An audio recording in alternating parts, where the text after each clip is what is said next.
Hi, I'm Matt the bass student. This is GearTox. Wait. Hold up. Yeah, okay, we'll pat it with some cats so no one cares. This is my Epiphone SG. Strike a chord.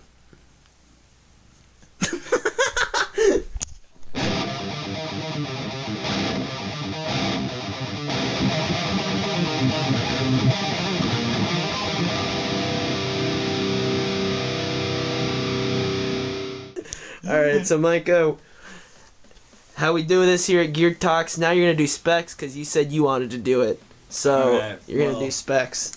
The Epiphone SG is an incredible way to get... you had to read that, but okay.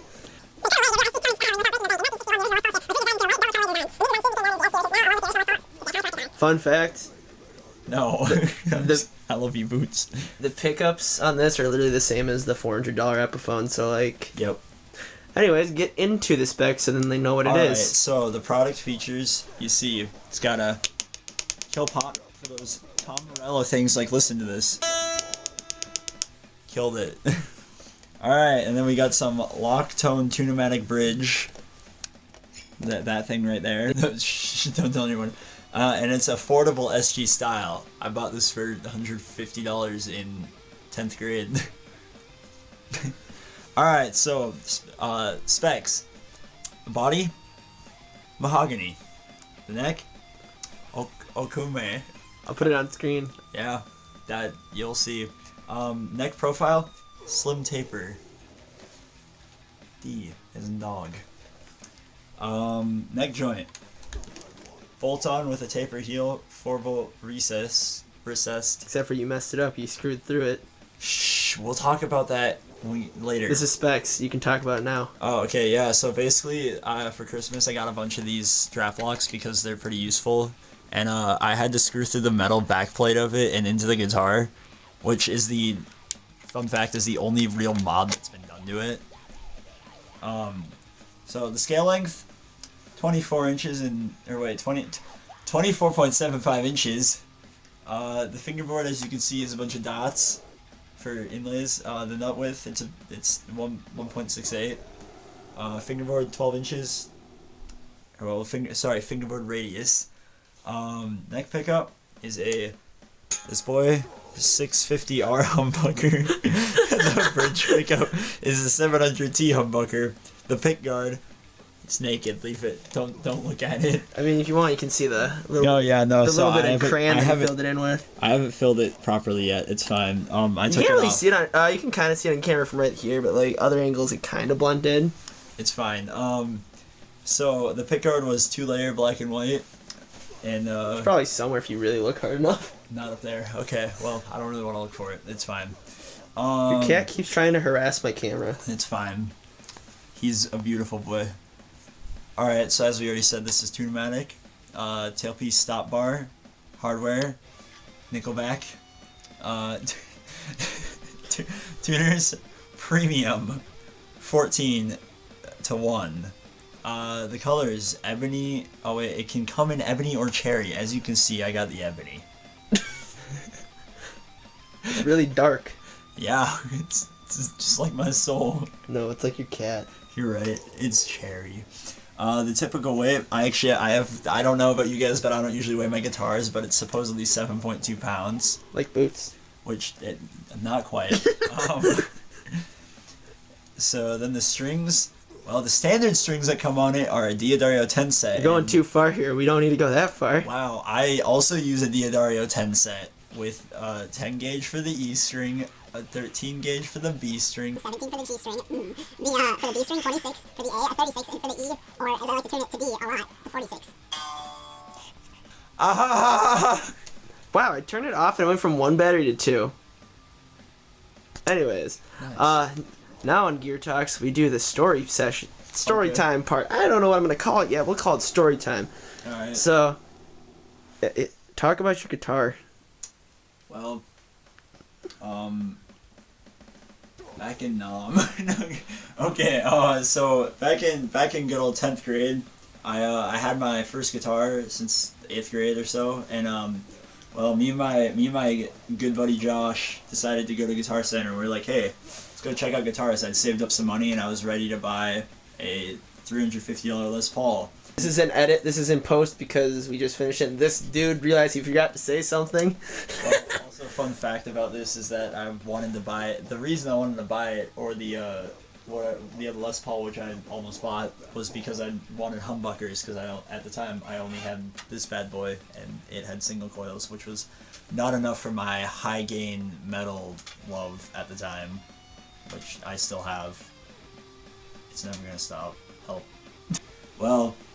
And I saw this SG, which I was not a fan of AC/DC at the time, so that's not why I chose it. But I saw it and I was like, hey, that's pretty spiky and cool. And I was like, alright. So, and it was only $150 versus the $350 I would have spent on the Les Paul. So I was like, little 10th grade me at the time was like, alright, well I can save me some money. So I bought it, and it has now been with me for like 4 years. Wait. 10th grade? I was probably like 15. No, not 15. Well, It yeah, was 10th grade. Yeah, I was probably like 15 when I bought it though. About 3-4 years. So it's been with me for like 3 or 4 years. Like, and so I've used it for jazz band in school. I've used it a couple times for like band that my first band, the Thrash Cats, that me and our Klazomaniac's current bassist started. Yeah, I use it now I use it now for Klazomaniac, and I use it for Agony. It's generally tuned to drop D, sometimes E standard, but mostly drop D. And yeah, no real mods have been done to it except for I just took off the pickguard and I'm gonna fill these screw holes. And then I'm planning on changing these pickups to Alpha Omega set, but nothing's been done to it yet. And I mean, these strap locks were installed. You got them stickers. Yeah, and then I got this Ramones sticker from when I bought the record, and it says, "Hey ho, let's go," which can be taken a few ways if you want to look at it. I got this Pure Noise sticker for because I like Pure Noise, and under it is a parental advisory sticker that got torn in half, and then I got this Death Wish color vinyl sticker. It's pretty nice. Yeah. If I remember correctly, didn't you take the pickguard off after you saw Wolf King? Yeah, no, I saw Wolf King and opening up for the band Zao, and I was like, I saw their guitarist was using an SG. It was like satin wood finish. I was like oak, I don't know, dark wood basically, and I was like, hey, there's no pickguard on that. It looks pretty sick. So I took the pickguard off of mine because I've contemplated that in the past, and I think it looks a lot better without it, personally. So, yeah. You always tell me that this guitar is like the one you prefer to use. Is there any reason why? I mean, I think just because I've used it so much, like for jazz and whatnot, so much, I've gotten just used to how it plays, and like neck's not too thin, not too fat for me. I don't know. I've gotten acquainted with it over the years, and stop. I've gotten acquainted with it over the years, and I like kind of know the ins and outs of the like how it feels to play it and whatnot. And, like, I don't know. It's also got like nice access up to these high frets, which some guitars don't seem to have very like. My Flying V I have doesn't. I don't know. Just it allows me to access frets easy. It's nice and light too, so I can throw it around a little bit if I really want to. Maybe do some flips or something. Backflips off stage? Yeah, that's the plan. Yeah? Yeah. Doesn't weigh me down. Despite what most people complain about with SGs, it does not actually have neck dive, which we found out tonight because most SGs, the joint starts with like the last fret, but this one goes in a bit since it's bolt-on. So, bolt-on necks, kids. That's what you want. Or set through next, whatever you want, actually. you choose your preference. Yeah, I mean, I guess it's just a good example of how quote-unquote beginner-level guitar honestly shouldn't be, like, your reason for not using it, because he's been using it for shows just fine, and it sounds just fine. In fact, when I was looking at the specs, when we were getting ready for this episode, it's funny because the two pickups in this instrument are the same exact ones as the like $350 Les Paul you would have bought. So in other words, yeah, there might be some construction differences between the models, but it's like the wood and the pickups are the exact same. So it's like it's fine. Plus, let's be real, SGs are sexy. Like, come on. Don't say that when the Les Paul's in the room. Oh. Hey, okay, you know what? It's nice and light, and it doesn't weigh you down. It's perfect. All right. SGs, not LCD Vipers. SGs. That's the way they go. Ah! I'm on the bridge position. All right, do it and just vibe.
We're gonna do for the outro, we're gonna do the vlogger style, you know? Jesus Christ. Boots, do you have a problem with this? Alright, so this is gonna look like, I don't know how this looks because this doesn't have one of those windows.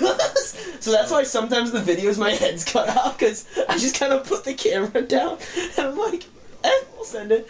So anyways, I'm Matt, this has been GearTox, where I believe all gear is a story, so what's yours?